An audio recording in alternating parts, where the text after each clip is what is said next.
અમદાવાદ ખાતે મોટેરા ગામમાં આજે ડિમોલેશન હાથ ધરવામાં આવશે। જૂના ગામતળ ખાતેના ગેરકાયદેસર મકાનો દૂર કરાશે। આસારામ આશ્રમ નજીકના બાંધકામો દૂર કરાશે। 36 ગેરકાયદેસર મકાનો તોડી પાડવામાં આવશે। એએમસીની ટીમ ડિમોલેશન સ્થળ પર પહોંચી। ડિમોલેશન પહેલા ગ્રામજનોમાં ભારે રોષ જોવા મળ્યો। મહિલાઓએ આત્મવિલોપનની પણ ચીમકી ઉચ્ચારી। 5 પીઆઈ, 1 એસીપી, 10 પીએસઆઈ દ્વારા આ સમગ્ર કામગીરી કરવામાં આવશે। 103 કોન્સ્ટેબલ પણ બંદોબસ્તમાં હાજર રહેશે।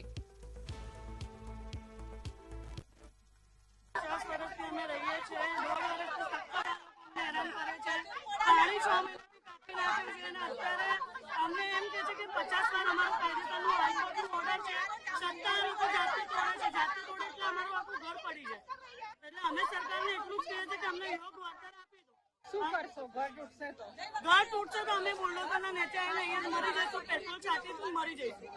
हमें एमनी ત્રાસી ગયા 1.5 વર્ષથી આ લોકો સતત અમને હેરાન કરે છે। આ આપીશું પેલું કાંઈ નથી આપવાનું। દબાણ છે તો 50 વર્ષથી અમે અહીંયા રહીએ છીએ તો 50 વર્ષથી કેમ સરકારી કોઈ આવ્યું નહીં? સિવિલિયન્સ ખાલી કરીને જતા રહ્યા છે મકાનો, પરંતુ અમુક લોકોએ મકાનો ખાલી કરવાના બાકી છે। તો એ શાંતિપૂર્વક રીતે પોતાના મકાનો ખાલી એના માટે એમને પૂરતો સમય આપવામાં આવે છે। એ ઉપરાંત માલ સામાન ફેરવવો હોય તો મજૂરો અને ટ્રકો એની વ્યવસ્થા કરવામાં આવે છે। આ હાલનું જે વાતાવરણ છે એને જોતા એમ્બ્યુલન્સ, ફાયર ફાઈટર એ તમામની પણ વ્યવસ્થા કરવામાં આવી છે। અને પોલીસ અહીંયા શાંતિપૂર્વક રીતે સમગ્ર ડિમોલેશનની કાર્યવાહી પૂરી થાય એના માટે પોતાના તમામ સંસાધનો સાથે હાજર છે। એ ઉપરાંત એએમસીનો સ્ટાફ પણ હાજર છે।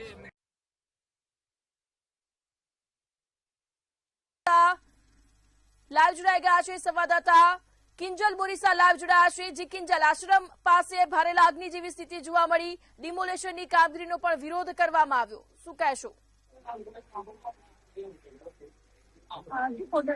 આસારામ આશ્રમ છે તેની બાજુમાં જે જૂના ગામતળનું આજે ડિમોલેશન છે અને તેને લઈને જે સ્થાનિકો અને પોલીસ વચ્ચે જે ઘર્ષણના બનાવ પણ બન્યા છે। પોલીસ પ્રશાસન દ્વારા પણ જે લોકો છે તેમને સમજાવવામાં આવી રહ્યા છે। પોતાનું ઘર ખાલી કરવા માટે 30 મિનિટ જેટલું જે અલ્ટિમેટમ પણ આપવામાં આવ્યું છે। લોકો છે તે તરફથી બસ નથી થઈ રહ્યા। લોકો કહી રહ્યા છે કે જે હાઈકોર્ટનો હુકમ છે તે મુજબ જ અમે અમારું ઘર છે તે બચાવીશું। 50 ચોરસ મીટરથી ઉપરની જેટલી જગ્યા હશે તે ગેરકાયદેસર છે અને તેનું ડિમોલેશન કરવામાં આવે, પરંતુ જે 50 ની જે જગ્યા છે તે અમારી પોતાની જગ્યા છે તે અમે ખાલી નહીં કરીએ। ત્યારે પોલીસ દ્વારા પણ જે લોકોને સમજાવવામાં આવી રહ્યા છે।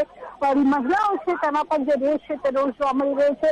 આખું પરિસર છે તે પોલીસ છાવણીમાં ફેરવાયું છે। પોલીસનો કાફલો છે તે અહીંયા ઘટના સ્થળે છે। કોર્પોરેશન ટીમ છે તે પણ અહીંયા પહોંચી છે। માઇકમાં અનાઉન્સ કરવામાં આવી રહ્યું છે, 30 મિનિટનું અલ્ટિમેટમ પણ આપવામાં આવ્યું છે, પરંતુ જે મહિલાઓ છે તે રણછંડી બની છે। મહિલાઓમાં જે રોષ છે તે રોષ જોવા મળી રહ્યો છે। મહિલાઓ પોતાનું ઘર બચાવવા માટે રસ્તા ઉપર ઉતરી છે। આ આખા ગામમાં જે અત્યારે 36 જેટલા મકાનો છે અને આ 36 મકાનનું આજનું ડિમોલેશન કરવાનું છે, પરંતુ તમામ જે લોકો છે, તમામ પરિવારો છે તેમાં અત્યારે રોષ જોવા મળી રહ્યો છે। આ પરિવારજનો છે તેમાં રોષ છે।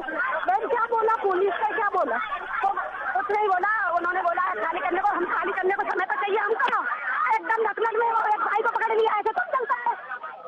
એટલે એક ભાઈને શું કીધું પોલીસે? શું કીધું? ત્યાં ડિટેન કરીને રાખ્યા છે, ક્યાં અંદર જવા દેતા નહીં। કીધું અમારું ઘર છે, તમે પાડવાનું કહો છો, અમે ઘરે જવા દો, સામાન હટાવીએ, સામાન હટાવી ના પાડે છે કે તમે અહીંયા શું કરશો, તમને જવા નહીં દઈએ અમે। બેન કોણ છે જેને ડિટેન કર્યા છે તમે? મારા હસબન્ડ છે। એટલે પોલીસ દ્વારા જે દમન કરવાની શરૂઆત કરી દેવામાં આવી છે, આ પોલીસે દમનગીરી કરી શકાય? આવી રીતે કઈ ચાલતું હશે કઈ બધાને આવી રીતના પૂરીને બેસાડી દઈ છે? શું કરે? શું કયા અમારા માણસોને કેમ પૂરો છો? એક તો અમારા ઘર પર આવો છો, અમારા માણસોને પૂરો છો લોકોનો ખરીદાવા રસ્તે અમે રહીએ છીએ। આવું થોડું ચાલે? 6 મહિનાથી પાણી બંધ કરેલું છે અમારું। એટલે પોલીસ દ્વારા હાલ જે ડિટેન કરવાની જે કામગીરી છે તે શરૂ કરવામાં આવી છે। એ ભાઈ છે તેને પકડી પાડવામાં આવે છે। મહિલા અને પોલીસ વચ્ચે જે ઘર્ષણ છે તે ઘટના પણ થઈ રહ્યું છે। અત્યારે જે ડિટેન કરવાની જે કામગીરી છે તે પોલીસ દ્વારા એક વ્યક્તિ છે તેને ડિટેન કરવામાં આવ્યો છે અને તેને જ લઈને લોકોમાં રોષ છે તે રોષ જોવા મળી રહ્યો છે। લોકો કહી રહ્યા છે કે ડિટેન નહીં કરવા દેવામાં આવે। મહિલાઓ અને પોલીસ વચ્ચે છે કે ઘર્ષણ થઈ રહ્યું